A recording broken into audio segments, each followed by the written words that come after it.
Salamat Mang Tani, patay ang isang barangay tanod matapos manlaman daw sa isang buy-bust operation. Isa naman lalaki na dayo lang sa isang barangay ang patay rin nang siya'y pagbabarilin. Nakatutok si Victoria Tula.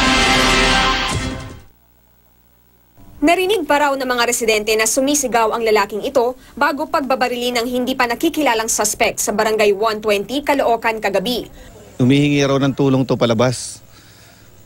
Tapos nung pagdating dito, yun na, may pinutukan na siya. Hindi namin kilala, hindi taga rito, dayo lang. Bago patayin, nakunan pa sa CCTV ang lalaki na naglalakad pero hindi nakita ang suspect. Isang sachet ng hinihinalang shabu ang nakuha mula sa lalaki na nakaasul na t-shirt at itim na shorts. Tinatayang 30 taong gulang siya at may tato ng Batang City Jail. 4 na basyo naman ng kalibre 45 ang nakuha sa crime scene. Sa Barangay 18, napatay sa buy-bust operation ang dating barangay tanod na si Joel Villanueva na kabilang daw sa drugs watch list. Nakatunog yung suspect, nakakuha ng firearm, ayun, nakapaputok. They were able to fire back.